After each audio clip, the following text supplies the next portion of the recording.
Hi, welcome to செரின்ஸ் kitchen. இன்றைக்கி நம்ம கிச்சனில் ஒரு நான்வெஜ் ரெசிபி தான் பண்ண போகிறோம். அதுவும் மீனில் சில்லி பண்ண போகிறோம்.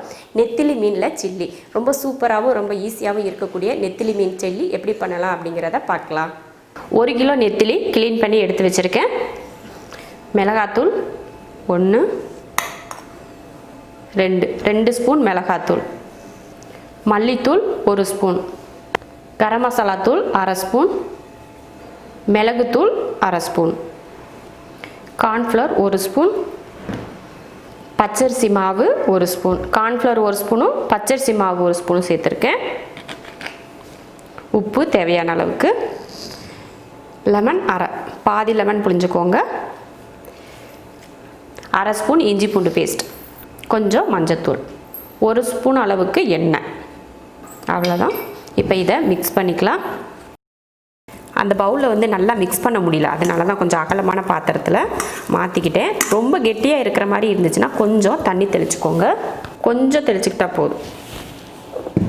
இந்த அளவுக்கு நம்ம கையில் கொஞ்சம் எடுத்து கொஞ்சம் தெளிச்சுக்கிட்டா போதும். மசால் போட்டு பிரட்டியாச்சு. 1/2 மணி நேரத்துக்கு ஊறட்டும். அதுக்கப்புறம் எடுத்து பொரிச்சிக்கலாம். மீன் ஊற வச்சு 1/2 மணி நேரம் ஆச்சு. இப்போ பொரிச்சு எடுத்துக்கலாம். எண்ணெய் காஞ்சிருச்சு. மீனை போட்டு பொரிச்சுக்கலாம். அடுப்பை சிம்மில் வச்சுருங்க. மீன் போட்டதுமே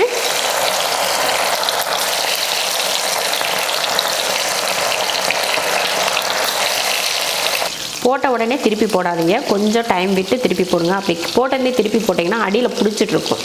அதனால் கொஞ்சம் விட்டு திருப்பி போட்டிங்கன்னா அதே திரும்பிக்கும். அவ்வளோதான், நல்லா வெந்துருச்சு. இப்போ எடுத்துடலாம். பாருங்கள், இதே போல் மீதி இருக்கிற மீனையும் பொரிச்சு எடுத்துக்கலாம்.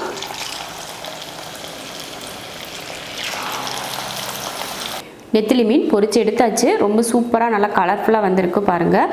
இது போல் பொரிச்சிட்டு நம்ம எல்லா சாப்பாடுக்குமே சைட் டிஷ்ஷாக வச்சுக்கிட்டா ரொம்ப நல்லாயிருக்கும். இதே போல் நீங்களும் நெத்திலி மீனில் வறுவல் செஞ்சு பார்த்துட்டு எப்படி இருக்குன்னு சொல்லிவிட்டு நம்ம கமெண்ட்டில் சொல்லுங்கள்.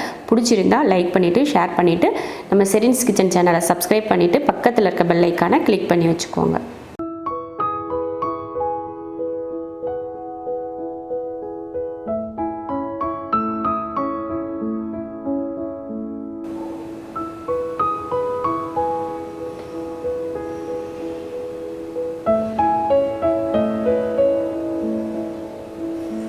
பொரிக்கிட்ட போட்டு விட்டுட்டு வரேன்.